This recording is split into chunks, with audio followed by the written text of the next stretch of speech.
परवरदिगारे आलम कुरान मजीद में इरशाद फरमाता है, या अय्युहल इंसान, ए इंसान। इंसान में चाहे मर्द हो या औरत दोनों दाखिल है। रब फरमाता है, ए इंसान, मा गर्रका बिरब्बिकल करीम, करम करने वाले रब से तुझे किस चीज ने धोखे में रखा। अल्लाह कितना मेहरबान है अपने बंदों पर, अल्लाह कितनी मोहब्बत फरमाता है अपने बंदों से, अल्लाह कितना करम फरमाता है अपने बंदों पर।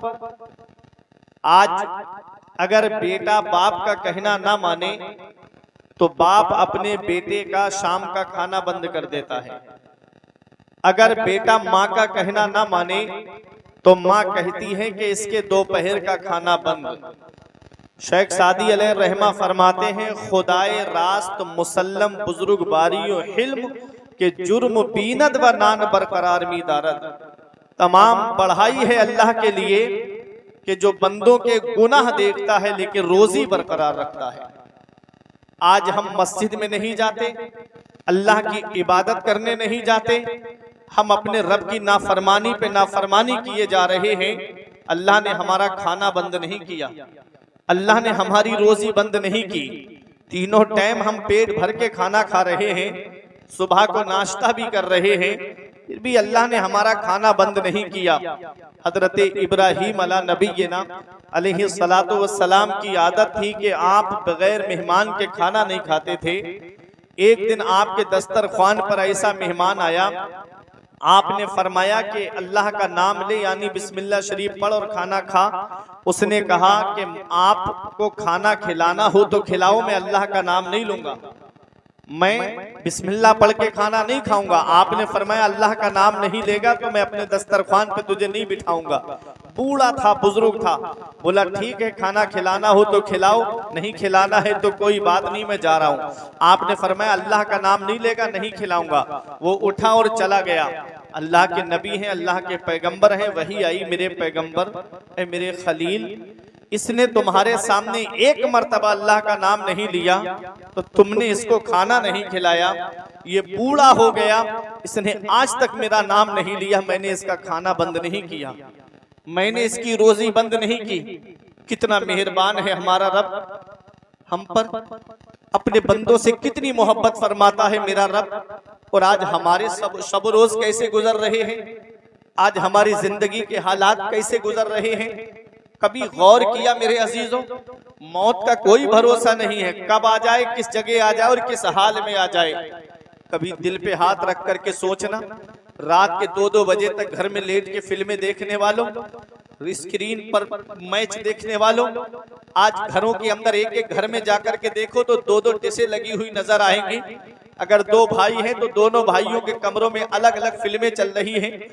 किसी के 5 बेटे हैं और पांचों जब लेटेंगे तो अलग अलग चारपाई पे मोबाइल चलाते नजर आएंगे। ये हालात हैं आज हमारे। फिर मुसलमान रो रहा है कि मुसलमान सताए बहुत जा रहे हैं, मुसलमान परेशान बहुत हैं।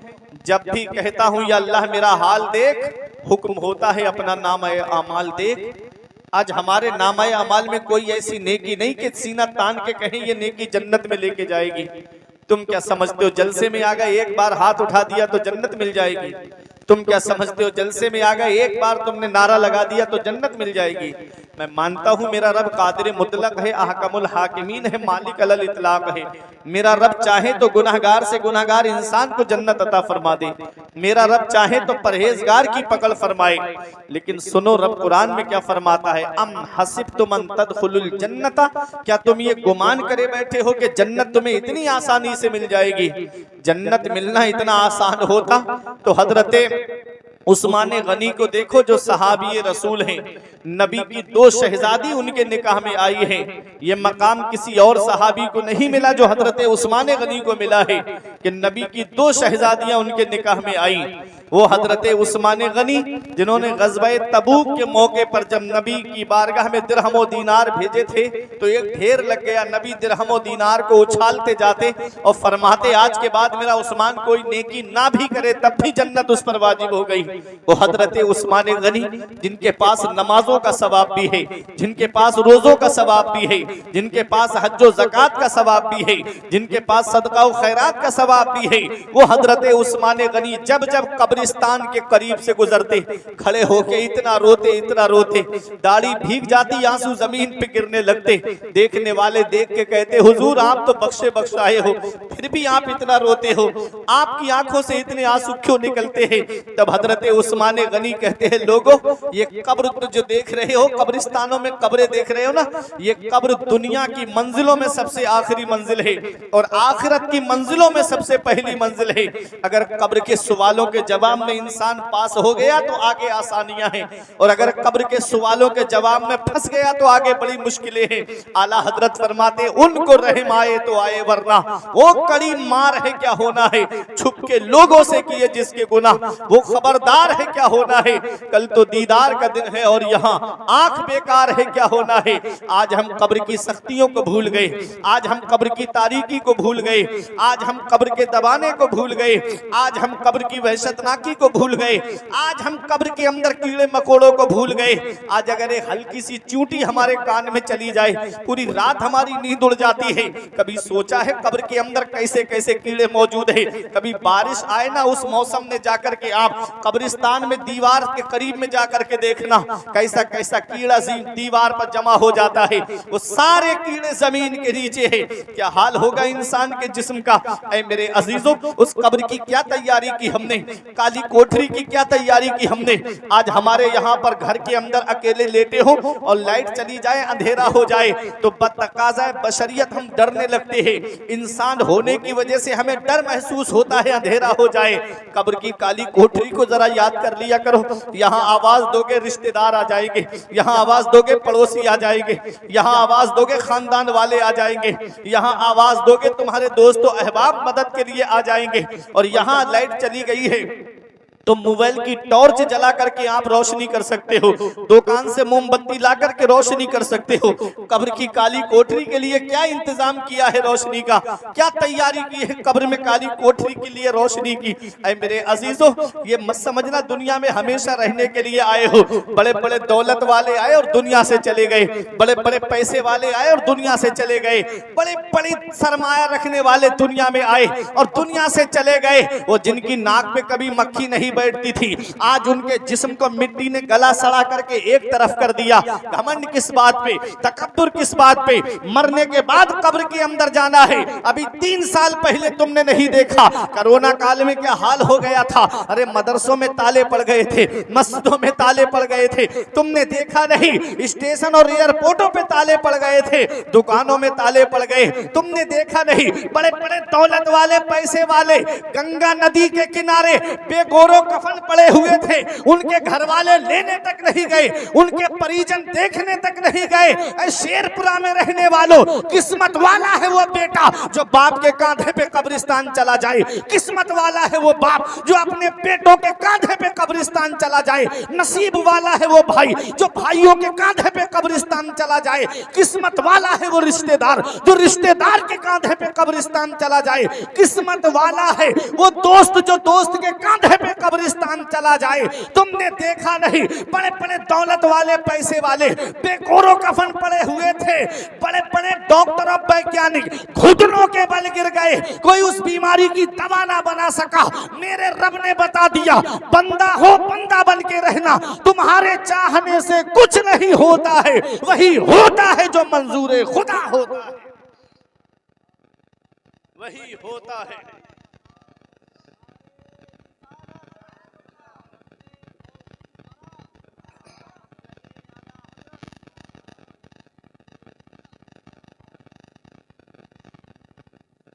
आज इधर तवज्जो दे, आज हम अपनी मौत को भूल गए।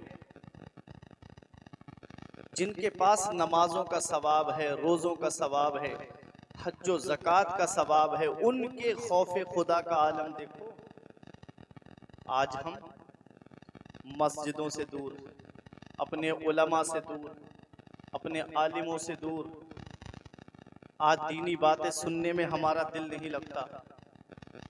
ए मेरे अजीजों, मैं आपको बताता हुआ चलूं, ये दुनिया है क्या। शेख सादी अलैहि रहमा फरमाते हैं, बड़े जिम्मेदार आलिम के सामने बोल रहा हूँ। शेख सादी अलैहि रहमा फरमाते हैं, दुनिया की हकीकत को बयान करते हुए कि यारे ना पायदार दोस्त मदार, दोस्ती राना शायद ई गद्दार। गुलिस्तां के दीवाचे में आप फरमाते हैं कि मिटने वाली चीज से मोहब्बत मत कर, क्योंकि ये मोहब्बत के लायक ही नहीं। शेख सादी अलैहि रहमा फरमाते हैं, जहां ए बिरादर नुमानत बकस, दिल अंदर जहां आफरी बंदोबस्त, मकुन तकिया बर मुल्क दुनियाओ पुष्ट के 20 यार कस चूतू परवरदो कुश्त, चुआहंग रफ्तन कुनत जाने पाक, चे बर तख्त मुर्दन चे बर रुए खाक।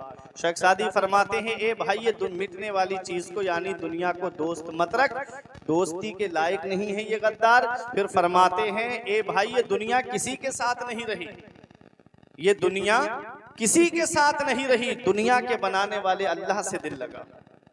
मोहब्बत करनी है खुदा से करो, मोहब्बत करनी है उसके रसूल से करो, मोहब्बत करनी है रसूलुल्लाह के महबूबों से मोहब्बत करो। फरमाते हैं, दुनिया की दौलत पे भरोसा मत कर, दुनिया की दौलत पे भरोसा मत कर, दुनिया के मुल्क पे भरोसा मत कर कि अल्लाह ने बहुत तेरे जैसों को पाला और मार डाला। कितने दौलत वाले आए, कारून का नाम सुना है आपने, कितना खजाना था उसके पास। शेख सादी अलैहि रहमा फरमाते हैं, कारू हिलाक शुद्ध के चहल खाना गंज दाश्त, नौशेरवाना मुर्दवा नामे निकू गुजाश्त।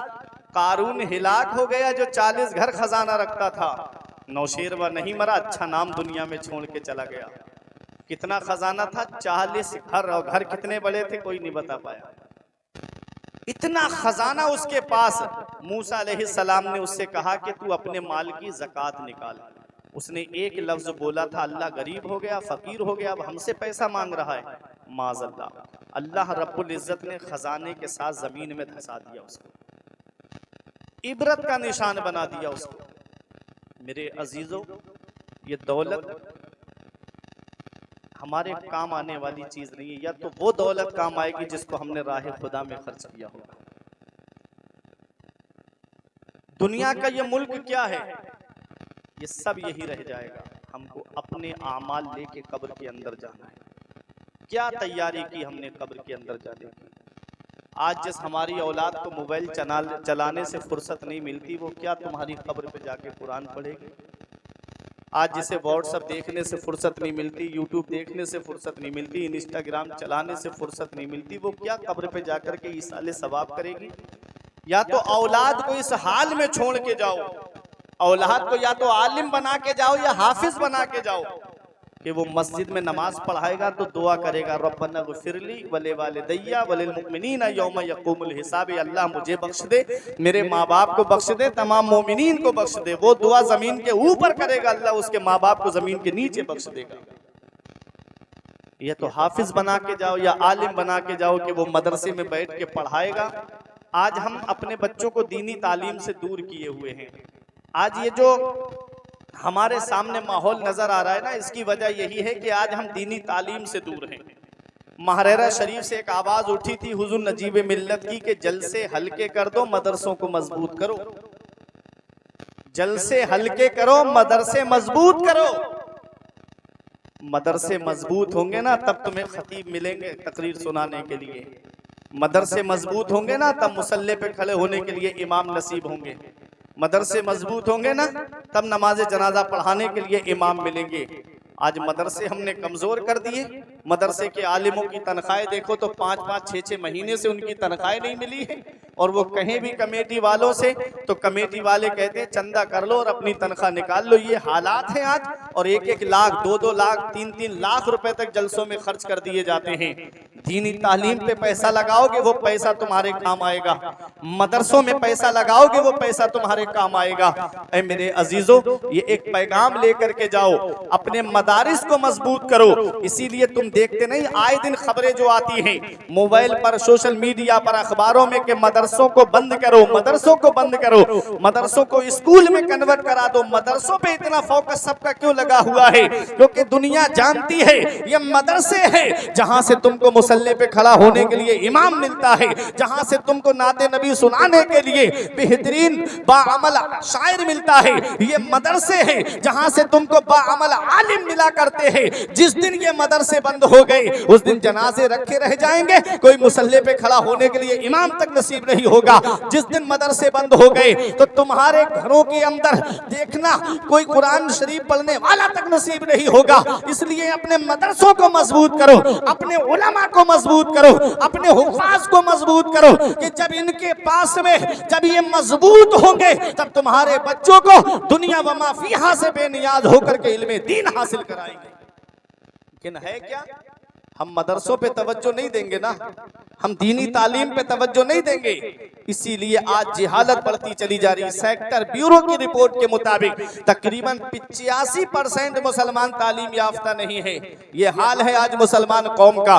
कभी गैर मुस्लिमों की बस्ती से निकलो तो उनके बच्चे शाम को पढ़ते हुए मिलते हैं, और मुसलमानों की बस्ती से गुजरो तो चंद लड़कों की टोलियां बनी हुई होती है। कोई पबजी खेल रहा है, कोई फ्री फायर खेल रहा है, कोई व्हाट्सएप चला रहा है, कोई इंस्टाग्राम चला रहा है, कोई यूट्यूब पे गंदी तस्वीरें देखता नजर आता है। ये हाल है आज हमारी कौम का। न संभलोगे तो मिट जाओगे हिंदी मुसलमानों, तुम्हारी दास्तां तक भी ना होगी दास्तानों में। अगर तुम दुनिया में कामयाब होना चाहते हो, अगर तुम दुनिया में फायजुल मुराम होना चाहते हो, अगर तकर्रुबे इल्लाह की मंजिल पर गामज़न होना चाहते हो तो अपनी आखिरत की तैयारी करो, मरने से पहले मरने की तैयारी करो।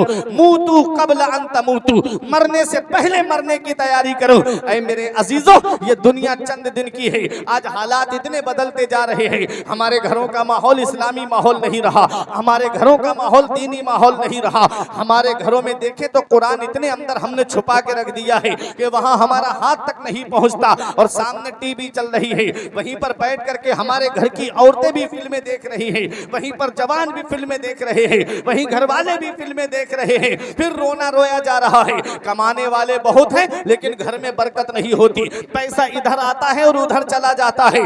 कमाने वाले बहुत हैं लेकिन बरकत नहीं होती। सुनो, मैं एक पैगाम दे के जा रहा हूँ। हजरत फातिमा तो ज़हरा रज़ी अल्लाह ताला अन्हा फजर की नमाज के बाद थोड़ी देर आराम के लिए लेट गई, सोई नहीं थी, सिर्फ आराम के लिए लेट गई। हजरत फातिमा तो ज़हरा अपने मकान पर मेरे नबी तशरीफ लाते हैं और पैर का अंगूठा पकड़ के हिला के फरमाते हैं, ऐ मेरी बेटी फातिमा, फजर के बाद न सोया करो, इस वक्त अल्लाह ताला रोजी को तकसीम फरमाता है। फजर के बाद न सोया करो, इस वक्त अल्लाह रोजी तकसीम फरमाता है। आज हमारे घरों का हाल क्या है? रात के 2-2 बजे तक मोबाइल चलाएंगे और सुबह को 8-9 बजे सो के उठते हैं। फिर रोना रो रहे हैं कि बरकत नहीं होती हमारे घरों में। फिर रोना रो रहे हैं कि पैसा कमाने वाले बहुत हैं, इधर आता है उधर चला जाता है।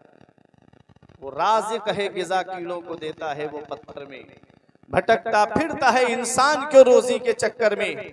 उड़ाने भर हवाओं में या लगा गोते समंदर में, मिलेगा बस वही जितना के लिखा है मुकद्दर में। अल्लाह रब्बुल इज़्ज़त ने जो किस्मत में लिखा है वो तुम्हें मिलेगा। अल्लाह बहुत मेहरबान है अपने बंदों पर। अल्लाह कितना करम फरमाता है अपने बंदों पर। अल्लाह कुरान में फरमाता है, ऐ इंसान, करम करने वाले रब से तुझे किस चीज ने धोखे में रखा। अल्लज़ी खलक़का फसव्वाका फ़अदलक, वो अल्लाह जिसने तुझे पैदा किया तो तेरे अंदर कोई कमी नहीं रखी, बराबर इंसाफ फरमाया तेरे साथ। अल्लाह ने हाथ बनाए तो छोटे बड़े नहीं दिए, बराबर हाथ अता फरमाए। पैर अता फरमाए तो कोई पैर छोटा बड़ा नहीं दिया, अल्लाह ने बराबर हमको पैर अता फरमाए। कान अता फरमाए तो अल्लाह रब्बुल इज़्ज़त ने सुनने की कुव्वत बराबर अता फरमाई। आंखें अता फरमाई तो देखने की कुव्वत अल्लाह ने बराबर अता फरमाई। अल्लाह ने 2 आंखें अता फरमाई, 2 कान अता फरमाए, 2 हाथ अता फरमाए, 2 पैर अता फरमाए, 2 किडनियां अता फरमाई, जुबान एक दी, दिल एक दिया। क्यों? इस जुबान से गाने नहीं गाना है, इस जुबान से फिल्मों के डायलॉग नहीं बोलना है, इस जुबान से अल्लाह की पाकी बयान करना है, इस जुबान से अल्लाह का जिक्र करना है। और दिल नबी की मोहब्बत के लिए अता फरमाया है। खुदा एक पर हो तो एक पर मोहम्मद, अगर कल्ब अपना दोबारा करूं मैं, हबीबे खुदा का नजारा करूं मैं, दिलो जान उन पर निसारा करूं मैं। आज हमारे घरों के हालात बदलते जा रहे हैं। आज हमारे घरों के हालात इतने बदल गए हैं कि अगर किसी के यहाँ पर बेटी पैदा हो जाए तो वो अपने आप चेहरा बिगाड़ लेता है कि अब कहाँ से इसकी शादी का इंतज़ाम करूँगा, कहाँ से जहेज का इंतज़ाम करूँगा, कहाँ से मैं इतना कैश इकट्ठा करूँगा। ये आज ऐसी ऐसी रस्में हमारे मुआशरे में चल रही हैं। 500-500 की बारात, 600-600 की बारात जा कर के लड़की वाले के यहाँ चढ़ाई की जाती है और जहेज की लंबी लंबी डिमांडों का दरवाज़ा खुलता चला जा रहा है। कभी हमने देखा कि हम दुनिया में आए किस लिए हैं? कभी हमने इस बात पर गौर किया कि किसी के देने से क्या किसी का पूरा हुआ है? कोई इंसान किसी इंसान को क्या देता है? आदमी सिर्फ वसीला है, खुदा देता है। किसी के देने से पूरा नहीं होता है, अल्लाह और उसका रसूल अता फरमाते हैं, तब हमारे घरों का पूरा होता है। ऐ मेरे अजीजों, मैं आपको ये बता करके जाना चाहता हूँ, ये दुनिया चंद दिन की है, अपनी आखिरत की तैयारी करो। देखो आज जो औलाद बाप बेटे एक चारपाई पे बैठे रहते हैं, बेटा अपने बाप से बात नहीं करता, मोबाइल में लगा रहता है, तो बताओ क्या वो कब्र पे जाके कुरान पढ़ेगा? 3 दिन तक आंसू बहाया जाता है। जब तक माँ बाप जिंदा होते हैं तब तक औलाद बात नहीं कर रही है। जब उनका इंतकाल हो जाता है तो चारपाई को चारों तरफ से घेर के औलाद रो के कहती है, अब्बा बोलते क्यों नहीं, अम्मी बोलती क्यों नहीं? ऐ नौजवानों, आज जिस मोबाइल पे तुम लग करके अपनी जिंदगी गुजार रहे हो, हर चीज तुम्हें गूगल पे नहीं मिलेगी, हर चीज तुम्हें यूट्यूब पे नहीं मिलेगी। कुछ जिंदगी जीने के सलीके माँ बाप के पास बैठने से आते हैं, कुछ जिंदगी जीने के तरीके माँ बाप के पास बैठने से मिलते हैं। इसका पता हमें तब चलता है जब बाप का साया हमारे सर से उड़ जाता है, जब माँ का साया हमारे सर से उड़ जाता है, तब हम सोचते हैं कि हम कितनी बड़ी नेमत से महरूम हो गए। तब हमको पता चलता है हम कितने बड़े साये से महरूम हो गए। हमारे बुजुर्गों ने फरमाया, बाप आंगन में लगे हुए पेड़ की तरह होता है, बाप आंगन में लगे हुए पेड़ की तरह है। जब शिद्दत की गर्मी पड़ती है, जब शिद्दत की धूप पड़ती है, जब गरम गरम लू के थपेड़े होठों को खुश्क कर देते हैं, ऐसे वक्त में शेरपुरा वालों सबसे अच्छा साया पेड़ का साया होता है। आदमी दोपहर में पेड़ के नीचे कुर्सी डाल के बैठे आराम मिल जाएगा, पेड़ के नीचे चारपाई बिछा के बैठे उसे आराम मिल जाएगा।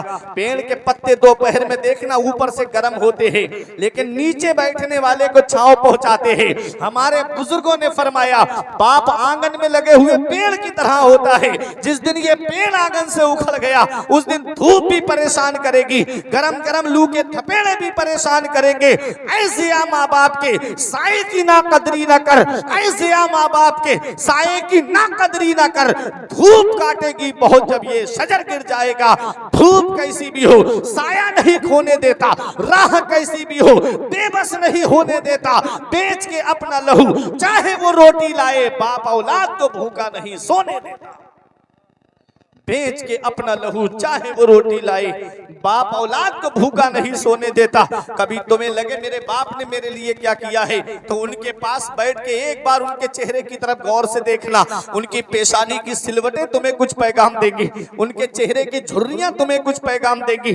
कभी तुम्हें लगे मेरे बाप ने मेरे लिए क्या किया है, तो चले जाया करो गजादरपुर रोड की तरफ। आप वहां देखेंगे कुछ लोग हैं जो दोपहर में फलों का ठेला लगा के रोड पे खड़े हुए हैं। कोई रिक्शा चलाता हुआ आपको मिलेगा, कोई ट्रक चलाता हुआ आपको मिलेगा, कोई बस चलाता हुआ आपको मिलेगा। अरे ये ट्रक चलाने वाला एक बाप ही तो है, ये बस चलाने वाला एक बाप ही तो है, ये ऑटो रिक्शा लेके गलियों में घूमने वाला ये एक बाप ही तो है, ये पूरे दिन गर्मी में खड़े होके फल बेचने वाला एक बाप ही तो है, जो कपड़े अपनी साइकिल पे रख के गांव गांव बेचने वाला ये एक बाप ही तो है। सो बाप सोचता है 4 पैसे जमा हो जाएंगे, मेरी औलाद की पढ़ाई में काम आएंगे, मेरी औलाद की तालीम में काम आएंगे, मेरी औलाद के खर्चे में काम आएंगे। आज वही बाप बूढ़ा हो जाए, हम उसका बिस्तर घर से बाहर कर देते हैं। आज वही बाप बूढ़ा हो जाए, हम उसको झोपड़ियों में रहने पे मजबूर कर देते हैं। क्या बाप जब तक कमाता है तो अगर घर बनाता है तो अपनी औलाद के लिए बराबर रूम बना के देता है। किसी बेटे को जो है छोटा रूम नहीं देता, कहता है ये मेरे बड़े का है, ये मेरे मंझले का, ये मेरे छोटे का है। अपने लिए कोई रूम नहीं बनाता। जानता है ना कि मेरी औलाद बुढ़ापे में मेरा सहारा बनेगी। उससे क्या पता था कि यही औलाद जो है माँ बाप को घर से बाहर निकाल देगी। याद रखना, ऐसे माँ बाप के साये की ना कदरी ना कर। धूप काटेगी बहुत जब ये शजर गिर जाएगा। जिस दिन माँ बाप की चारपाई घर से उठ गई, उस दिन पता चलेगा हम कितनी बड़ी नेमत से महरूम हो गए। उस दिन पता चलेगा हम कितने बड़े साये से महरूम हो गए। बाप आंगन में लगे हुए पेड़ की तरह है। आप इन उलमा से यहाँ पूछो, जब शिद्दत के जाड़े पड़ते हैं ना, जब जनवरी की सर्दी पड़ती है, जहां करीब का भी कोहरे में नहीं दिखता है, जिनके बाप जिंदा हैं वो बेहतर जानते होंगे। मैं इसका तजर्बा आपसे ज्यादा जानता हूं कि जब भी सर्दी में प्रोग्राम करके रात में घर पे जाना होता, रात के 3 बजे या 2 बजे 2:30 बजे जैसे ही घर पे पहुंचते, जैसे ही गाड़ी दरवाजे पे रुकती ना, तो अंदर से किसी और की आवाज नहीं आती थी, या तो बाप की आवाज, वालिद की आवाज आती है, या माँ की आवाज आती है कि बेटा अभी दरवाजा खोलते हैं, मेरे लाल अभी दरवाजा खोलते हैं। जिस दिन इनका साया सर से उठ गया ना, उस दिन पता चलेगा कि कितनी बड़ी नेमत से हम महरूम हो गए। ये बाप है जिसकी नजर दरवाजे पे लगी रहती, मेरा बेटा अभी बाहर गया है। ये माँ है जिसकी नजरें दरवाजे पे टिकी रहती है कि मेरा लाल अभी तक नहीं आया। बेटा तो आराम से दोस्तों के साथ पार्टी करता फिर रहा है। ये माँ बाप है कि जिनकी नजरें दरवाजे पे लगी है। अगर बेटा बाहर मुंबई या सऊदी वगैरह काम करने चला जाए, तब तक बाप को नींद नहीं आती जब तक शाम को बात करके ये नहीं पूछ लेता मेरे लाल तूने खाना खाया कि नहीं खाया। माँ को नींद नहीं आती जब तक नहीं पूछ लेती कि मेरे लाल तू आराम से है कि नहीं है। जब बेटा कहता है कि हाँ मैं सुकून में हूँ, खाना मैंने खा लिया, तब माँ बाप को रात में नींद आती है। ये माँ बाप है जब बूढ़े हो जाए हम उनके बिस्तर घर से बाहर कर देते हैं, हम उनको टीनों झोपड़ियों में रहने पे मजबूर कर देते हैं। ऐ मेरे अजीजों, इसका पता हमें तब चलता है, बाप क्या है इसका पता तब चलता है जब हम खुद बाप बनते हैं। जब खुद की औलाद होती है ना, तब पता चलता है कि हम बाप होता क्या है। जब खुद की औलाद होती है तब एहसास होता है कि बाप क्या होता है।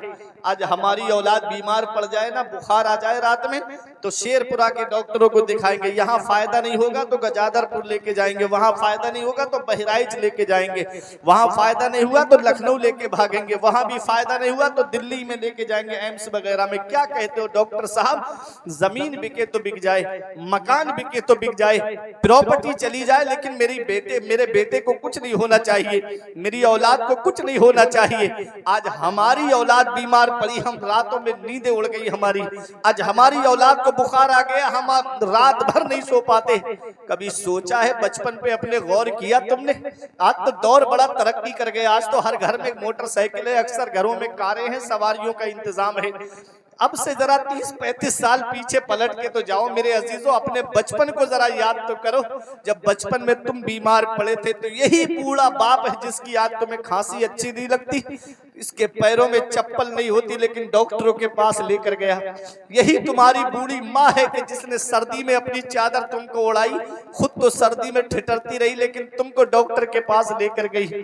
और यही कहा था डॉक्टर साहब, जमीन बिके तो बिक जाए, मकान बिके तो बिक जाए, लेकिन मेरी औलाद को कुछ नहीं होना चाहिए। आज हमारी औलाद बीमार पड़ी, हम परेशान हो गए। ऐसे ही हम बचपन में बीमार पड़े थे तो यही हमारे माँ बाप हैं जिनकी रात की नींदें उड़ गई थी हमारी तकलीफ को देख करके। आज वही माँ बाप बूढ़े हुए, हाथ पैरों की हड्डियों ने जवाब दे दिया, जिस्म की ताकत और कुव्वत ने जवाब दे दिया, हमने उनके बिस्तर घर से बाहर कर दिए। हमारे कमरे में एसी चल रहा है, माँ बाप हाथ वाले पंखे से हवा करके जिंदगी गुजार रहे। हमारे कमरे में जाड़ों में हीटर लगा है, गर्म हीटर का इंतजाम, माँ बाप पुरानी रजाई ओढ़ करके जिंदगी गुजारे। इस दिन के लिए माँ बाप ने औलाद को जवान किया था। क्या इस दिन के लिए माँ बाप ने औलाद को पाला था? हम कौन सा मुंह लेके अपने आका की बारगाह में जाएंगे? हम कौन सा चेहरा लेकर अपने आका की बारगाह में जाएंगे? अल्लाह रब्बुल इज्जत कुरान के 15वें पारे में फरमाता है, वक़ज़ा रब्बुका अल्ला तअबुदू इल्ला इय्याहु व बिल वालिदैनि इहसाना इम्मा यबलुगन्ना इंदकल किबरा अहदुहुमा व किलाहुमा फला तकुल लहुमा उफ़्फिन वला तनहरहुमा व कुल लहुमा कौलन करीमा वख़्फ़िद लहुमा जनाह ज़ुल्ल मिनर रहमा व कुर रब्बिरहमहुमा कमा रब्बयानी सगीरा। अल्लाह फरमाता है, हुक्म दिया तेरे रब ने कि अपने रब के सिवा किसी की बंदगी ना करो और अपने माँ बाप के साथ में हुस्न सलूक करो, अपने माँ बाप के साथ भलाई करो। कब? इम्मा यबलुगन्ना इंदकल किबरा अहदुहुमा व किलाहुमा, जब वो दोनों बुढ़ापे को पहुंच जाएं या उनमें का कोई एक बुढ़ापे को पहुंच जाए तो देखो अल्लाह क्या फरमाता है, फला तकुल लहुमा उफ, तो उन्हें उफ भी नहीं कहना है, उफ भी नहीं कहना है। इजहारे तनफ्फुर के लिए सबसे हल्का कलमा उफ है। कुरान ने उस पे भी रोक लगा दी कि अपने माँ बाप को उफ भी नहीं कहना है। वला तनहरहुमा, और उन्हें झिड़कना नहीं है। तेज तर्रारी से बात करना तो बहुत दूर की बात, उनको गालियां देना तो बहुत दूर की बात, उन पे हाथ उठाना तो बहुत दूर की बात। बाज बेटा तो इतना कम नसीब होता है कि अपने माँ बाप पे हाथ उठा देता है, माज़अल्लाह हाथ उठा देता है। अल्लाहु अकबर। माँ बाप, अल्लाह फरमाता है वला तनहरहुमा, और उनको झिड़कना नहीं। वक़ुल लहुमा कौलन करीमा, जब भी बोलना तो मोहब्बत के साथ बोलना, जब भी बोलना तो प्यार के साथ बोलना, जब भी कलाम करना तो मोहब्बत से कलाम करना, जब भी प्यार बात करना तो प्यार के साथ में बात करना। वक़्फ़िद लहुमा जनाह ज़ुल्ल मिनर रहमा, अपने माँ बाप के लिए मेहरबानी का बाजू बिछाओ, अपने माँ बाप के लिए मेहरबानी का बाजू बिछाओ और ऐसे दुआ करो, ए अल्लाह मेरे माँ बाप पे ऐसा रहम फरमा जैसा उन्होंने बचपन में मेरे ऊपर रहम किया था। बाप कैसा रहम करता है अपनी औलाद के ऊपर। अगर बचपन में तुमसे कोई नुकसान हो जाए तो माँ एक दफा तुमको मारने के लिए दौड़ती भी है तो बाप सीने से लगा के कहता है रहने दे, मेरा बेटा ही तो है, अगर इसने कोई नुकसान कर दिया है तो करने दे, मैं दूसरी चीज ला के रख दूंगा। अल्लाह पर ये बाप है, ये बाप है। रब फरमाता है अपने माँ बाप के लिए ऐसे दुआ करो, ये अल्लाह मेरे माँ बाप पे ऐसा रहम फरमा जैसा उन्होंने बचपन में मेरे ऊपर रहम किया था। वक़्फ़िद लहुमा जनाह ज़ुल्ल मिनर रहमा का एक मतलब ये बयान किया जाता है कि अपने माँ बाप के लिए अपने बाजुओं को समेट लो, अपने माँ बाप के लिए अपने बाजुओं को सकोड़ लो।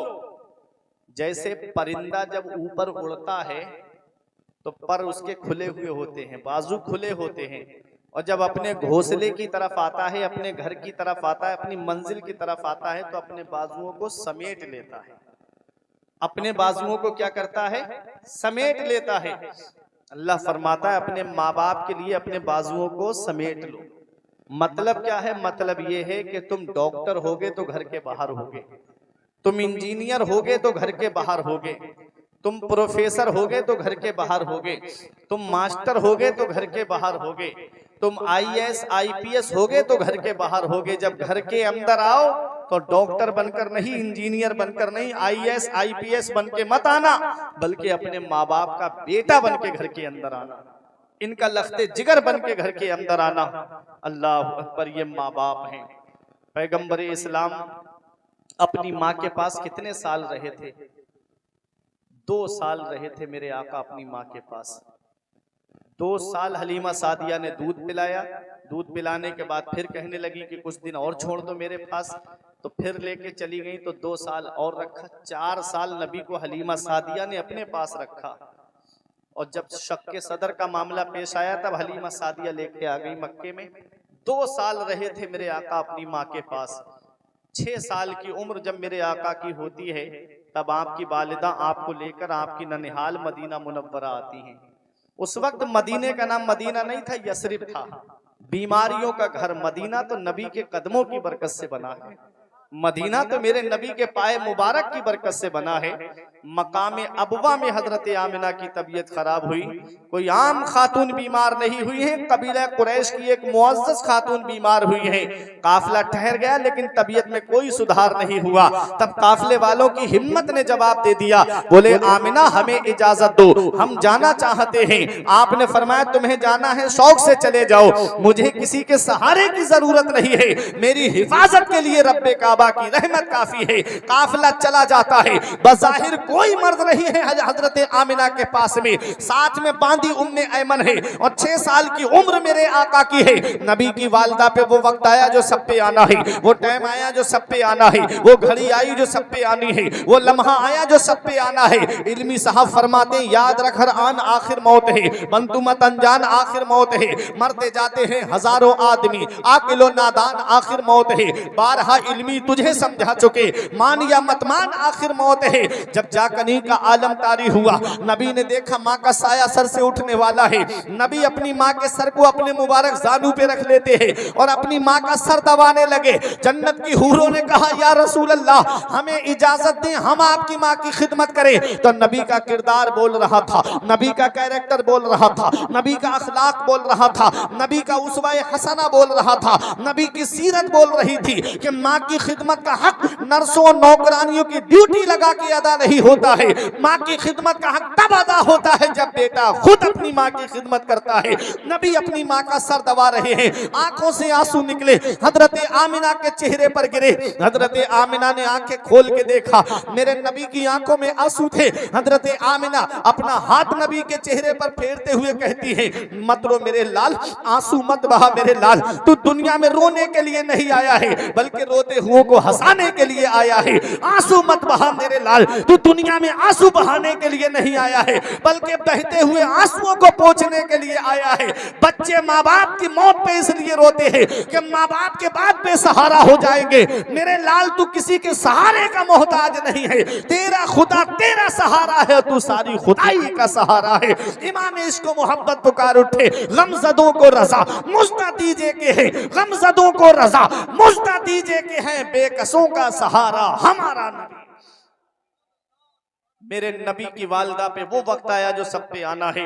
ऐ लोगों कभी गौर किया है तुमने, अगर किसी बच्चे के बाप का इंतकाल हो जाए तो कितने लोग होते हैं बच्चे को सहारा देने की बात करने वाले। कभी चचा सीने से लगा के कहता है मत रो मेरे लाल अभी तेरा चचा मौजूद है, कभी ताऊ सहारा देने की बात करते हैं, कभी खालू सहारा देने की बात करते हैं, कभी मामू सहारा देने की बात करते हैं, कभी नाना सहारा देने की बात करते हैं। मेरे नबी की अजमत पे कुर्बान जाओ, बाप का साया तो तभी सर से उठ गया था जब नबी अपनी माँ के शिकम में थे। 6 साल के हुए माँ का साया भी सर से उठ गया, 8 साल के हुए दादा भी दुनिया से चले गए। खुदाई हैरान है मेरे मौला, जिसे तूने सारे जहान के लिए रहमत बना के भेजा उसके साथ में ऐसा मामला। माँ के शिकम में है, बाप का साया उठ गया, 6 साल के हुए माँ का साया उठ गया, 8 साल के हुए दादा का साया सर से उठ गया। तो रब की रहमतों ने जवाब दिया, हमारी रहमत के करिश्मात को तुम क्या जानो। अगर इनकी माँ जिंदा होती, इनके बाप जिंदा होते, इनके दादा जिंदा होते और जब ये मक्के में इस्लाम का परचम बुलंद करते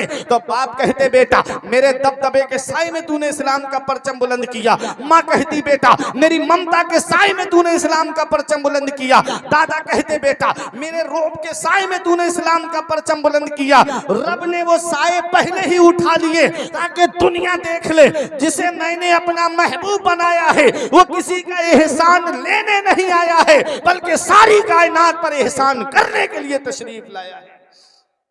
वो है मेरे आका। जब नबी की वालिदा का इंतकाल हुआ, उम्मे ऐमन कहती है 6 साल की उम्र में नबी ने अपनी माँ की कब्र तैयार की उन पथरीली वादियों में। और नबी जब अपनी माँ की कब्र से जब चले, उम्मे ऐमन कहती हैं आका ने मुझसे अपना हाथ छुड़ाया, दौड़ते हुए आए, माँ की कब्र से लिपट के रोने लगे। मेरे आका अपनी माँ की कब्र से लिपट के रो रहे हैं। उम्मे ऐमन कहती हैं जितना मैंने मोहम्मद को माँ के इंतकाल पे रोते हुए देखा, इतना मैंने किसी बच्चे को मक्के में रोते हुए नहीं देखा। ऐ लोगों, माँ बाप जिंदा हैं तो उनकी कद्र कर लो, माँ बाप हयात हैं तो उनकी खिदमत कर लो। जिस दिन इनकी चारपाई घर से उठ गई उस दिन एहसास होता है हम कितनी बड़ी नेमत से महरूम हो गए।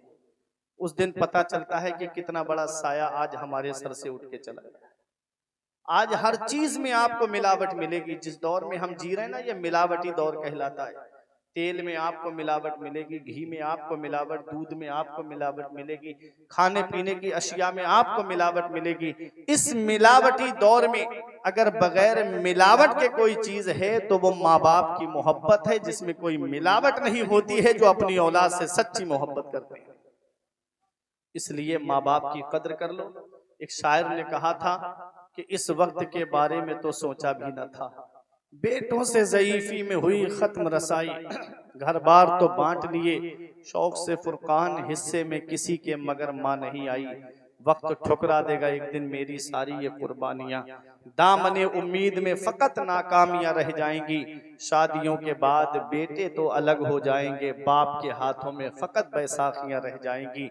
बुढ़ापा क्या जवानी क्या ये बचपन बांट लेते हैं, न होकर दिल में गुंजाइश तो आंगन बांट लेते हैं।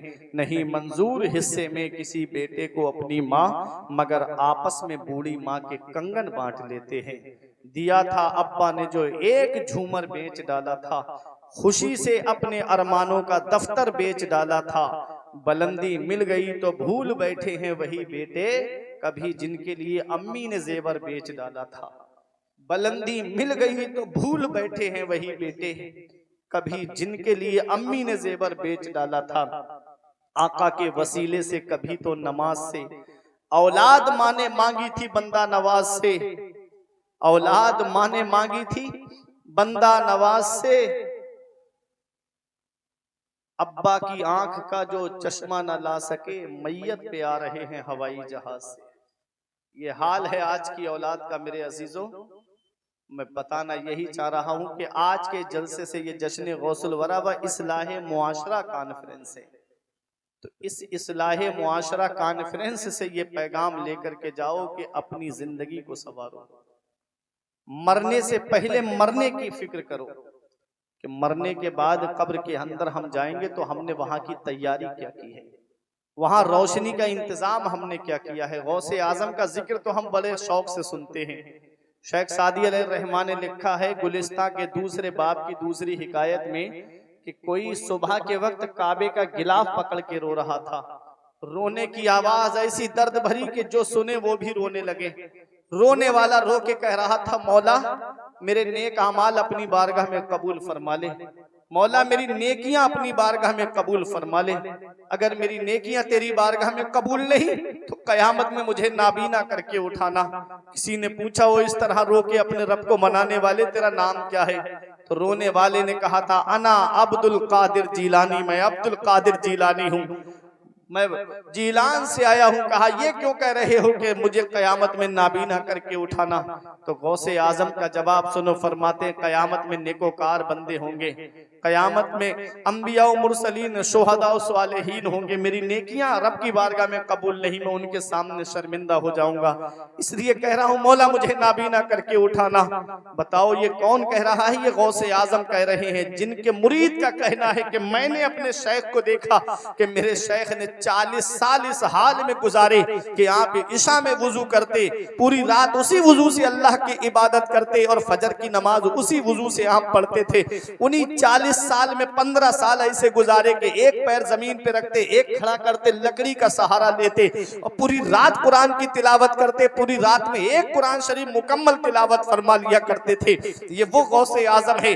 40 साल ये पीठ गौसे आजम की बिस्तर से नहीं लगी, पूरी पूरी रात अल्लाह की इबादत करते। गरीब नवाज का जिक्र सुनने वालों, गरीब नवाज के मुरीद का कहना है 37 यानी 37 साल गरीब नवाज ने इस हाल में गुजारे कि ये पीठ गरीब नवाज की बिस्तर से नहीं लगी, पूरी पूरी रात अल्लाह की इबादत करते थे।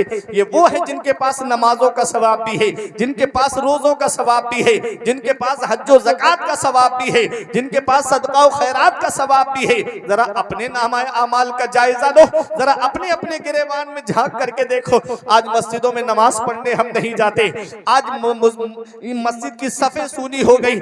मस्जिद पुकार पुकार के कह रही है, ए लोगों, जैसे रमजान शरीफ के महीने में मुझे आबाद करते हो, ऐसे ही 11 महीने भी मुझको आबाद रखना। मस्जिद के वुजू खाने आवाज दे रहे हैं, कहाँ चले गए वो नमाजी जो रमजान शरीफ के महीने में आबाद करते थे। ऐ लोगों, नमाज किसी हाल में माफ नहीं है।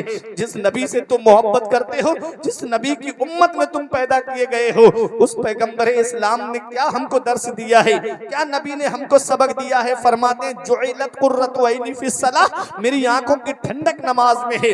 आज हम कितना अपने नबी की आंख को ठंडक पहुंचा रहे हैं। हजरत आयशा सिद्दीका रजी अल्लाह ताला अन्हा का बयान है कि आखिरी वक्त था, अल्लाह अकबर, पैगंबर इस्लाम का सर मेरी गोद में रखा हुआ था। मेरे आका के आखिरी अल्फाज तुमको ही पता है क्या थे? मेरे आका के आखिरी कलेमात तुमको पता है क्या थे? हजरत आयशा सिद्दीका रजी अल्लाह ताला अन्हा कहती है, मेरे आका की जुबान से जो आखिरी कलेमात निकले, मेरे आका पैगाम दे के जा रहे हैं, या उम्मती अस्सलात अस्सलात अस्सलात, ऐ मेरी उम्मत नमाज पढ़ते रहना, ऐ मेरी उम्मत अल्लाह की इबादत करते रहना, ऐ मेरी उम्मत अल्लाह की बंदगी करते रहना। अल्लाह अकबर, ये पैगंबर इस्लाम हमको सबक दे के जा रहे, ये मेरे आका हमको पैगाम दे के जा रहे, ऐ मेरी उम्मत नमाज की पाबंदी करते रहना, ऐ मेरी उम्मत नमाज पढ़ते रहना। अल्लाह अकबर। आला हजरत अजीमुल बरकत फरमाते, जो ना भूला आज तक हम गरीबों को रजा, जो ना भूला आज तक हम गरीबों को रजा, याद उसकी अपनी आदत कीजिए, कीजिए चर्चा उन्हीं का सुबह शाम, जाने काफिर पर कयामत कीजिए, गैज में जल जाए बेदीनों के दिल, या रसूल अल्लाह की कसरत कीजिए। मेरे आका हुजूर सल्लल्लाहु ताला अलैहि वसल्लम के प्यारे दीवानों, ये दुनिया चंद दिन की है। नमाज पढ़ के दुनिया से जाओ, नेक अमल करके दुनिया से जाओ। एक बात मुझे बताओ, रात में अगर आप फिल्म देख करके सो गए और आंख कब्र में जाकर खुली तो कौन है जो तुम्हारे काम आएगा? और कानों में एयरफोन लगा के, एयरबड्स लगा के, ब्लूटूथ लगा के रोड पे गाने सुनते हुए तेज गाड़ियां दौड़ा करके जाने वाले नौजवानों, मौत का कोई भरोसा नहीं मेरे अजीजों। इसी हालत में अगर मौत आ गई तो बताओ कब्र में कौन है जो हमारे काम आएगा? आज जो हमारा दिल नमाजों में नहीं लगता, आज जो हमारा दिल जलसों में नहीं लगता, आज जो हमारा दिल आलिमों की बातों में नहीं लगता, इसकी वजह मैं आपको बता दूं हदीस पाक की रोशनी में। मेरे आका फरमाते हैं, अल गिनाउ युम्बितुन निफाक फिल कल्ब कमा युम्बितुल माउ ज़रा। नबी फरमाते हैं, गाना दिल में ऐसे निफाक पैदा कर देता है जैसे पानी घास को पैदा कर देता है। ये गाने सुन के दिल काले हो गए, ये गाने सुन करके दिल सिया हो गए। अब इस दिल की सियाही कैसे दूर होगी?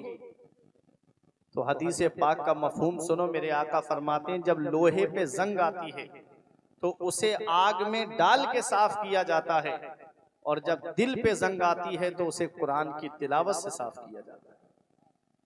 जब दिल पे जंग आती है तो उसे कुरान की तिलावत से साफ किया जाता है।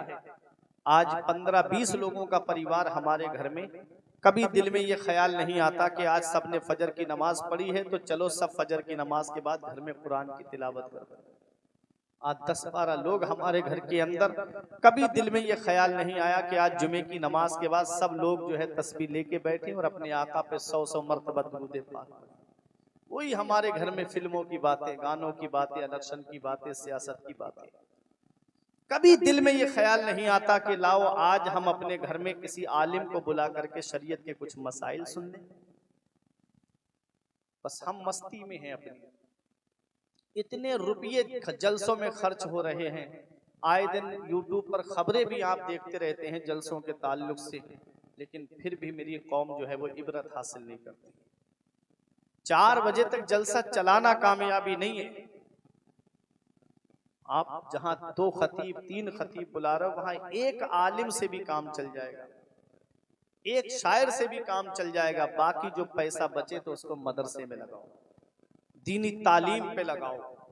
अपने बस्ती के अंदर देखो कि कहीं कोई ऐसी बेटी है कि जिसके वालिद का हाथ नहीं पहुंच पा रहा है उसकी शादी करने के लिए, तो वो उस पैसे को उसके निकाह पे लगाओ, उस गरीब की मदद कर दोगे। अल्लाह रूह फरमाते हैं, अज हजारहा काबा यकदिल बेहतरस्त दिल बदस्ताबुर के हज्जे अकबरस्त। किसी मुसलमान का दिल रख लेना, किसी मुसलमान का टूटा हुआ दिल जोड़ देना ये हज्जे अकबर है। अल्लाह बड़े वाले हज का सवाब अता फरमाता है। ऐ मेरे अजीजों, और जब जलसे कराया करो तो अपने आलिमों से मशवरा किया करो, और आलिमों में भी उन आलिमों से कि जो दर्स व तदरीस से जुड़े हुए हैं। वो बताएंगे तुमको कि कौन सा आलिम जो है तुम्हारी बस्ती में आकर के फायदे की बात बता करके जाएगा। लच्छेदार तकरीरें कर लेना कमाल नहीं है। वाकया सुना करके मैं चला जाऊं, करामतें आपको सुना के चला जाऊं, आप वहीं रह जाएंगे जहां थे। आलिम जो होता है वो डॉक्टर की तरह होता है। जैसे मरीज के अंदर जो बीमारी होती है डॉक्टर उसका इलाज करता है, ऐसे ही आलिम कौम के अंदर जो मुआशरे में बुराइयां चल रही है उन मुआशरे बुराइयों का खात्मा करता है, उसके लिए आलिम होता है। आज हम आलिमों से दूर हो गए, आज हम अपने असातिज़ा से दूर हो गए, आज हमारी बस्ती के आलिम हम उनकी इज्जत नहीं करते, उनकी कदर नहीं करते। तुम जानते हो आलिम का मर्तबा क्या है? इमाम हसन फरमाते हैं लौलल उलमाउ लसारन नासु मिसलल बहाइम। अगर आलिम ना होते, अगर उलमा ना होते तो कौम जानवरों की तरह हो जाती। अगर आलिम ना होते, कौन कह रहा है? ये इमाम हसन फरमा रहा है लौलल उलमाउ लसारन नासु मिसलल बहाइम। अगर आलिम ना होते तो कौम जानवरों की तरह हो जाती। मैं बताऊं आपको, अल्लामा सदरुल अफाजिल नईमुद्दीन मुरादाबादी अलैहिर्रहमा ने एक बात लिखी तफसीर नईमी में कि यहूदियों ने हजरत उज़ैर अलैहिस्सलाम का एक मोजज़ा देखा कि अल्लाह ने उनको 100 साल के बाद जिंदा फरमाया, दोबारा जिंदा फरमाया। तो यहूदियों ने उनको खुदा का बेटा कह दिया, उज़ैर और इब्नुल्लाह, उज़ैर अल्लाह के बेटे हैं माज़अल्लाह। ईसाइयों ने ईसा अलैहिस्सलाम का एक मोजज़ा देखा कि अल्लाह ने उनको बगैर बाप के पैदा किया, तो उनको भी खुदा का बेटा कह दिया। वजह, उनके यहां पर मीलाद नहीं होता था, उनके यहां मीलाद नहीं होता था, उनके यहां पर समझाने वाले आलिम नहीं थे। हमने हुजूर के बेशुमार मोजज़ात को देखा, हमने हुजूर को खुदा नहीं कहा। वजह, हमारे यहाँ मीलाद होता है और मीलाद में समझाने के लिए हमारे आलिम मौजूद हैं। ये उलमा अगर ना होते तो कौम जानवरों की तरह हो जाती। अल्लामा जलालुद्दीन सयूती अलैहिर्रहमा फरमाते हैं मन नजरा इला वजहिल आलिम नजरा, कि जिसने आलिम के चेहरे की तरफ मोहब्बत से देखा, अदावत से नहीं, बुराई की नियत से नहीं, बुग़्ज़ व हसद की नियत से नहीं, मोहब्बत की निगाह से देखा, तो अल्लामा जलालुद्दीन सयूती फरमाते हैं खलक़ल्लाहु तआला मिन तिलकल नज़रति मलका। तो अल्लाह तबारक व तआला उस मोहब्बत नजर की वजह से एक फरिश्ते को पैदा फरमाता है।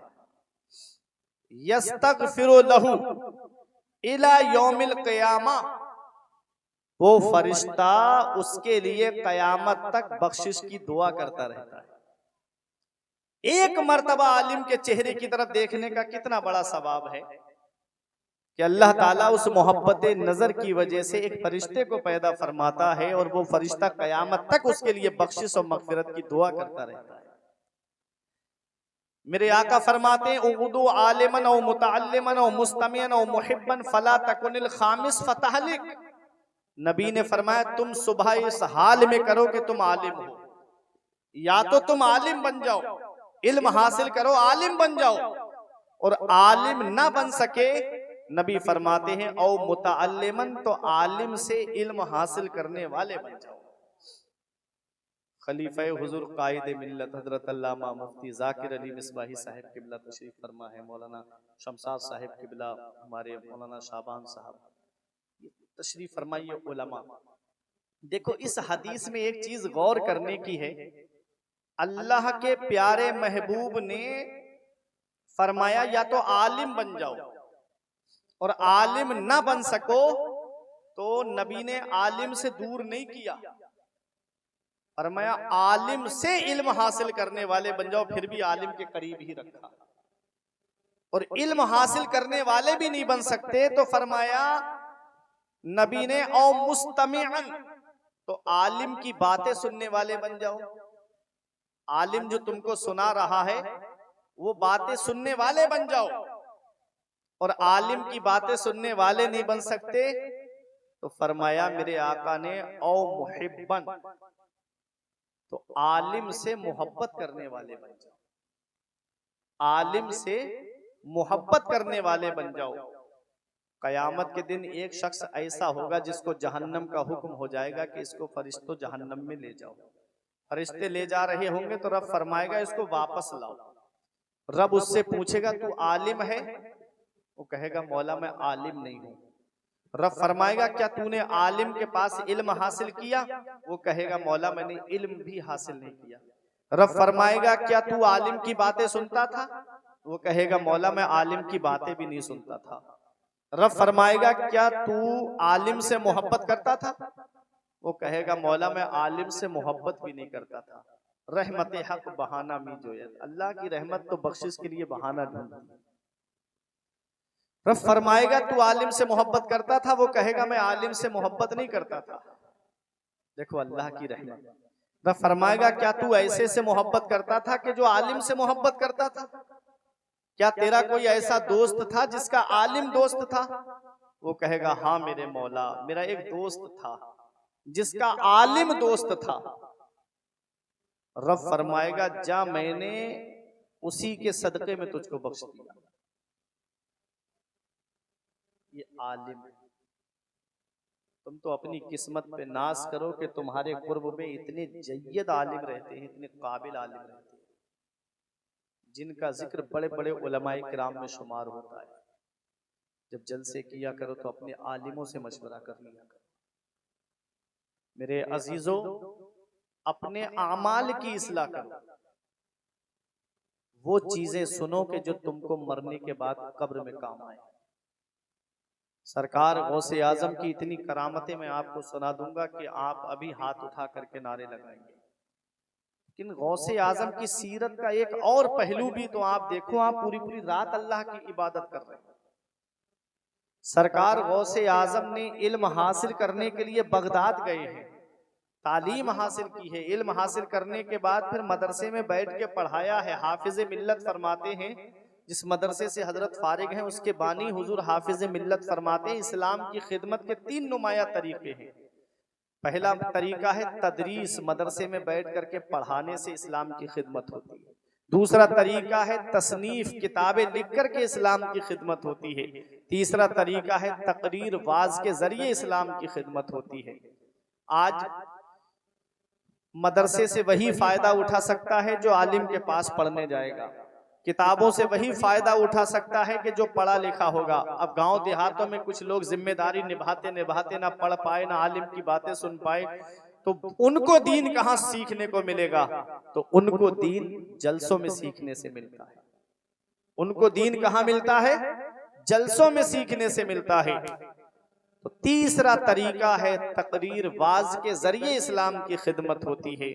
आज 25-30 हजार का नजराना सिर्फ लतीफे सुनने में कौम खर्च कर रही है, सिर्फ हंसी मजाक सुनने में खर्च कर रही है। सुबह को पूछा कि हजरत रात जलसा कैसा हुआ, तो कहते हैं एक मौलाना साहब आए, बहुत हंसाया, उनने पेट में दर्द होने लगा हंसते हंसते। ये हाल है, कब तक लतीफे सुनते रहोगे?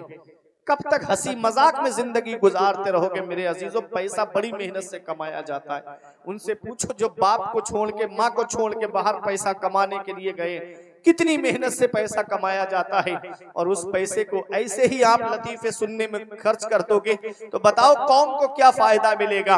ऐ मेरे अजीजों, अपनी आखिरत की तैयारी करो, मरने से पहले मरने की तैयारी करो। सरकार गौसे आजम से मोहब्बत करने वालों, एक आखिरी बात सुनो और मेरी तकरीर खत्म है। सरकार गौसे आजम के पास एक मुरीद आया और आकर के कहता है हुजूर मेरे घर में बरकत नहीं होती, कमाने वाले बहुत है लेकिन पैसा इधर आता है उधर चला जाता है। सरकार गौसे आजम ने फरमाया अपने घर के दरवाजे पे पर्दा टांग लेना। वो चला गया, कुछ दिनों के बाद आया नजराना लेके गौसे आजम के पास, हुजूर मैं नजराना लेकर आया हूँ। फरमाया इसका क्या करूं? कहा कबूल फरमाया। फरमाया अल्लाह का दिया, मेरे पास बहुत कुछ है, मुझे इस नजराने की जरूरत नहीं है। उसने कहा हुजूर एक बात बता दें, पहले मेरे घर में बरकत नहीं होती थी, मैं आपके पास आया, आपने कहा दरवाजे पे पर्दा टांग लेना। जब से मैंने पर्दा टांगा है मेरे हुजूर, मेरे घर में बहुत बरकत हो रही है। वजह तो बता दे, क्या उस पर्दे में कौन सा कमाल है। तो सरकार गौसे आजम फरमाते हैं, तेरा घर मेन चौराहे की तरफ था, तेरे दरवाजे के सामने से लोग गुजरते थे, आते थे जाते थे, आते थे जाते थे, उन्हीं गुजरने वालों में बेनमाजी भी गुजरा करते थे। जब बेनमाजी की नजर तेरे घर के दरवाजे पे पड़ती थी, उसकी नजर की नहूसत की वजह से अल्लाह ने तेरे घर की बरकत को खत्म कर दिया था। अब बताओ शेरपुरा वालों, इस जलसे में आने वालों, अगर बेनमाजी की नजर दरवाजे पे पड़ जाए तो अल्लाह घर की बरकतें खत्म कर दे, और जिस घर में पूरी फैमिली बेनमाजी हो, बताओ उस घर में बरकत कहां से होगी, बताओ उस घर में अल्लाह की रहमतें कहां से नाजिल होंगी। नबी फरमाते हैं, जिस घर में कुत्ता हो, जानदार की फोटो लगी हो या जुनबी रहता हो, उस घर में अल्लाह की रहमत के फरिश्ते नहीं आते हैं। जिस घर में नापाक इंसान रहता हो, उस घर में अल्लाह की रहमत के फरिश्ते नहीं आते हैं। यहाँ देखो कई कई लोग घर के अंदर जुनबी फिर रहे हैं, फिर कह रहे हैं कि घर में बरकत नहीं होती। ऐ मेरे अजीजों, अपनी आखिरत की तैयारी करो। अल्लाह ने तुम्हें ना तो दुनिया में मोबाइल चलाने के लिए भेजा है, ना फेसबुक देखने के लिए भेजा है, तुम्हें दुनिया में भेजा किस लिए है। रब फरमाता है, वमा खलक़तुल जिन्ना वल इंसा इल्ला लियअबुदून। रब फरमाता है, हमने जिन्नात और इंसान को सिर्फ अपनी इबादत के लिए पैदा किया है, सिर्फ इबादत के लिए पैदा किया गया है। जिस काम के लिए हमें पैदा किया गया, उसी का हमारे पास टाइम नहीं है। 10 मिनट 15 मिनट नमाज में लगते हैं, हम नमाज पढ़ने नहीं जाते। 2.5 घंटे बैठ के फिल्में देखते हैं, IPL देखते हैं, उस पर सट्टा लगाया जाता है, जुआ खेला जाता है। ऑनलाइन जुआ खेलने की लत लग गई मेरे नौजवानों को। जुआ होता है। आज सिर्फ 2 बातें सिखाई जा रही हैं सोशल मीडिया पर। एक्टर कह रहे हैं गुटखा खाओ, और क्रिकेटर कह रहे हैं ड्रीम 11 पे पैसे लगाओ। सिर्फ 2 बातें हजरत ऑनलाइन जुआ खेलने की लत लगा दी हमारे नौजवानों। कोई रमी जिमार पे पैसे लगा रहा है, कोई रमी सर्कल पे पैसे लगा रहा है, कोई जंगली रमी पे पैसे लगा रहा है, कोई लूडो में पैसे लगा रहा है, कोई जुपी पे पैसे लगा रहा है। ऑनलाइन जुआ खेला जा रहा है। बाप की दुकान चल रही थी अच्छी खासी, बेटे के नाम पे खाता खुला हुआ था, ऑनलाइन जो भी पे होता, पैसे होते लड़के के खाते में आते, उसे जुआ खेलने की लत लग गई, सारे पैसे बर्बाद कर दिए। कितने लोग ऐसे हमारे सामने आए, मौलाना मेरे बेटे ने बर्बाद कर दिया। हमने कहा क्यों हुआ? कहा ऑनलाइन जुआ खेल के पैसे हार गया। घर में बेटियां शादी के लिए बैठी हैं, बहनें शादी के लिए बैठी हैं, बाप डिप्रेशन में बैठा है, कहां से पैसे लाऊं, कहां से पैसे लाऊं। इमाम गजाली फरमाते हैं, जुआरी जब कयामत के दिन उठेगा तो उसके ये हाथ खंजीर के खून में सने हुए होंगे। इन हाथों से नबी से मुसाफहा करना, इन हाथों से गौसे आजम से मुसाफहा करना, इन हाथों से गरीब नवाज से मुसाफहा करना, इन हाथों से गाजी दूल्हा से मुसाफहा करना, क्या ये हाथ इस लायक है कि हम उनके सामने भी खड़े हो सके? फिल्में देख के, गाने देख के, बदनिगाही करके ये आंखें इस लायक हैं कि नबी के सामने खड़े हो सके? आला हजरत फरमाते हैं, कल तो दीदार का दिन है और यहाँ आंख बेकार है, क्या होना है। हाय बिगड़ी तो कहाँ आकर ना हो, ऐन मझधार है, क्या होना है। दूर जाना है रहा दिन थोड़ा, मत पे क्या मार है, क्या होना है। कभी दौलत पे घमंड आए, कभी पैसे पे नाज होने लगे, तो मेरे अजीजों एक चक्कर कब्रिस्तान का लगा लिया करो। वहां तुमसे ज्यादा दौलत वाले लेते हैं, वहां तुमसे ज्यादा पैसे वाले लेते हैं, वहां तुमसे ज्यादा सरमाए वाले लेते हैं, और जिनकी नाक पे कभी मक्खी नहीं बैठती थी, आज मिट्टी ने गला सड़ा के एक तरफ कर दिया। कभी तुम्हें लगे कि अल्लाह का इनाम क्या है मेरे ऊपर, नेमतें क्या है, तो एक चक्कर हॉस्पिटल का लगा लिया करो। वहां तुम्हें कुछ लोग ऐसे मिलेंगे, किसी के पैर पे प्लास्टर चल रहा है, किसी का हाथ का इलाज चल रहा है, किसी के कान का इलाज चल रहा है, किसी के दिल का इलाज चल रहा है, किसी की किडनियों का इलाज चल रहा है। अल्लाह ने तुमको जिस्म सलामत दिया, अल्लाह ने तुमको पैर सलामत दिए, अल्लाह ने तुमको हाथ सलामत दिए, अल्लाह ने तुमको आंखें सलामत दी, अल्लाह ने तुमको कान सलामत दिए, अल्लाह ने ये हार्ट ये दिल तुमको सलामत दिया, अल्लाह ने किडनियां सलामत दी, अल्लाह ने लीवर सलामत दिया, अल्लाह ने हमको बेशुमार नेमतों से नवाजा। एक किस्म के गोश्त से हमारा पेट भर जाता, उसने अलग अलग किस्म के गोश्त हमको अता किए। कभी चिकन खा के पेट भर ले, कभी मटन खा के पेट भर ले, कभी लहमुल जामूस खा के पेट भर ले। कितनी नेमतों से उस रब ने हमको नवाजा। नवाजा है। एक किस्म की दाल से हमारा पेट भर जाता, उसने अलग अलग किस्म की दालें हमको अता की। एक सब्जी से हमारा पेट भर जाता, सिर्फ आलू से पेट भर जाता, उसने हरी सब्जियां हमको अता फरमाई। अलग अलग किस्म की दालें उसने हमको अता फरमाई। एक किस्म के फल से पेट भर जाता, सिर्फ सेब मिल जाता पेट भर जाता, लेकिन उसने अलग अलग फल हमको अता किए। सेब अच्छा नहीं लगता तो केला खा के पेट भर ले, केला अच्छा नहीं लगता तो अनार खा के पेट भर ले, अनार अच्छा नहीं लगता तो मौसमी खा के अपना पेट भर ले। कितनी नेमतें उस रब ने अता फरमाई। फल अच्छे नहीं लगते तो ड्राई फ्रूट से अपने पेट को भर ले, अगर फल अच्छे नहीं लगते तो ड्राई फ्रूट खा के अपने पेट की भूख को मिटा ले। कितनी नेमतें उस रब ने अता फरमाई। ऐ शेरपुरा वालों, जानवर पैदा किए तेरी वफा के वास्ते, चांद तारे और सितारे हैं ज़िया के वास्ते, खेतियां सरसब्ज हैं तेरी ग़िज़ा के वास्ते, कुल जहां तेरे लिए और तू खुदा के वास्ते। तुमको अल्लाह ने इबादत के लिए पैदा किया है तो अल्लाह की इबादत करो, अल्लाह की बंदगी करो, अपने रब की इबादत करके दुनिया से जाओ। पेशानियों में सजदों की तड़प पैदा करके जाओ। इस हाल में मत जाना कि कोई कहे एक जुआरी का जनाजा जा रहा है, एक शराबी का जनाजा जा रहा है, एक अय्याश का जनाजा जा रहा है। इस हाल में दुनिया से जाओ कि इधर जनाजा उठे, उधर मोहल्ले के लोग कहें पांचों वक्त की नमाज पढ़ने वाले का जनाजा जा रहा है, आशिक़े रसूल का जनाजा जा रहा है, गुलाम मुस्तफा का जनाजा जा रहा है। जब इस हाल में दुनिया से जाओगे तो यही कहा जाएगा, लहिद में इश्क़े रुखे शह का दाग लेके चले, अंधेरी रात सुनी थी चराग लेके चले, तेरे गुलामों का नक्शे कदम है राह खुदा, वो क्या बहक सके जो ये सुराग लेके चले। या अय्युहल इंसान, ऐ इंसान, मा गर्रका बिरब्बिकल करीम, करम करने वाले रब से तुझे किस चीज ने धोखे में रखा। अल्लज़ी खलक़का फसव्वाका फअदलक, वो अल्लाह जिसने तुझे पैदा किया तो तेरे अंदर कोई कमी नहीं रखी, बराबर इंसाफ फरमाया। फी अय्यि सूरतिन मा शाअ रक्कबक, जिस सूरत में चाहा उसमें तुझे तरकीब दिया। आदम अलैहिस्सलाम से लेकर सुबह क़यामत तक अल्लाह ने एक जैसी सूरत किसी की नहीं बनाई, सबको अलग अलग सूरतों में तरकीब दिया। कितना मेहरबान है मेरा रब। वो राज़िक है, ग़िज़ा कीड़ों को देता है वो पत्थर में, भटकता फिरता है इंसान क्यों रोजी के चक्कर में, उड़ाने भर हवाओं में या लगा गोते समंदर में, मिलेगा बस वही जितना के लिखा है मुकद्दर में। कोई इंसान किसी इंसान को क्या देता है, आदमी सिर्फ वसीला है, खुदा देता है। परवरदिगार आलम की बारगाह में दुआ है, मेरे कुछ अर्ज करने में सबकत लिसानी की वजह से या बतकाज़े बशरियत कोई गलती हो गई हो तो मैं इन उलमा को गवाह बना के तौबा करता हूँ। अस्तगफिरुल्लाह रब्बी मिन कुल्ले ज़ंबि व अतूबु इलैहि। कलमा तय्यब पढ़ें, ला इलाहा इल्लल्लाहु सल्लल्लाहु ताला अलैहि वसल्लम। ये जिंदगी सवारी दिलशाद कीजिए, लम्हात जिंदगी के न बर्बाद कीजिए। जब मकसद हयात इबादत खुदा की है, पढ़िए नमाज, मस्जिदें आबाद कीजिए। सभी के सामने एक दिन जरूर आता है, ये हुस्न फानी है लेकिन गुरूर आता है।